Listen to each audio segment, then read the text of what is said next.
Rasanya semenjak bila dah banyak buat part time kan, kita macam banyak stres yang tu. Lepas tu kita pun dah kurang jaga rambut, kurang basuh rambut. Mulalah dia start dengan kelomomo.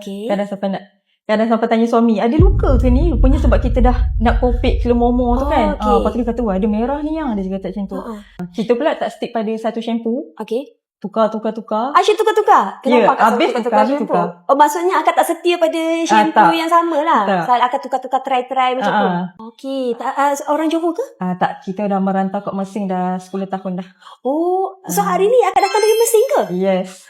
2 jam. 2 jam? Tak pandai kan? Okey, bila kali terakhir akak pergi salon? Tak pernah pergi katnya. Tak pernah pergi. So sekarang ni kita akan scan dulu. Sekejap lagi kita akan review. Alright. Okay, so akak lepas kita dah scan ni, aduh, saya tengok pun saya pening ni kak, macam mana ni. Ini teruknya. Sangat teruk. Okay, sebab akak langsung dah tak boleh nampak dah. Akak punya, senang cerita, warna kulit kepala lah. Warna kulit kepala yang sebenar pun dah tak nampak dah. Okey, sebab dia dah cover semua dengan keruping. Ni yang duk sedap keruk tu kan. Benda ni lah rupanya. So, yang ini bila dia dah jadi keruping, dia sangat-sangat degil. Hari ni kita akan buat scalp RF sekali dengan hydro. So, treatment ni dia akan, tujuan dia adalah untuk lembutkan. Lembutkan sel-sel kulit mati ni. Bila dah lembut nanti, masa cuci dia tertanggal.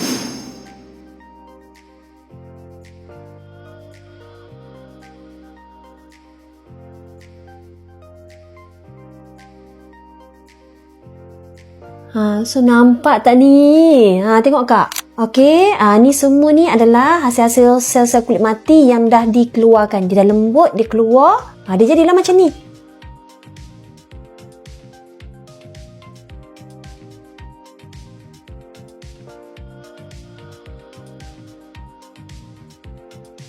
Walaupun kan hari ni kita dah letak tonik dekat kulit kepala akak. Okay, akak balik still kena pakai tonik lagi tau.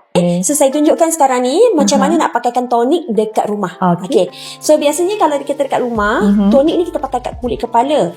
Okay, so akak memang kena bahagikan section pada kulit kepala kita lah. So lepas tu akak spray dekat bahagian kulit kepala. Kita akan nampakkan garisan tu kan. Seterusnya akak gosok pakai jari macam ni.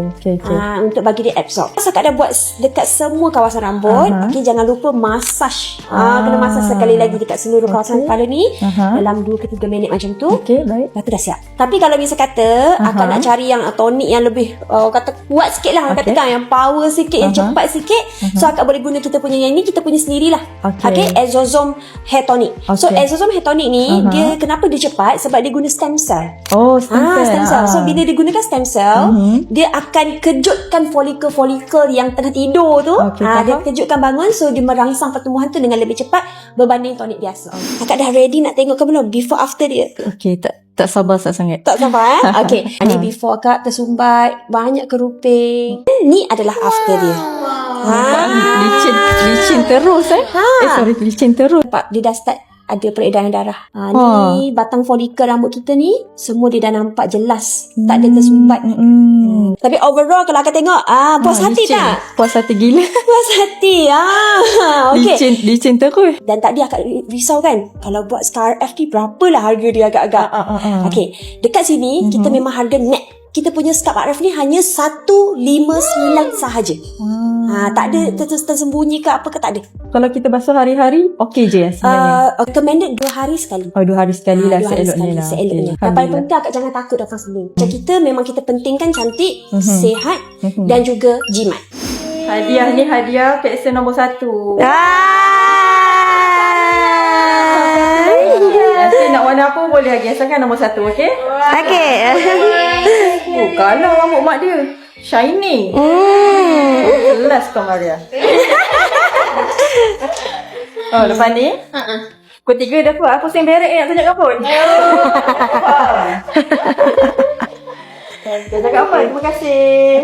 Sama-sama.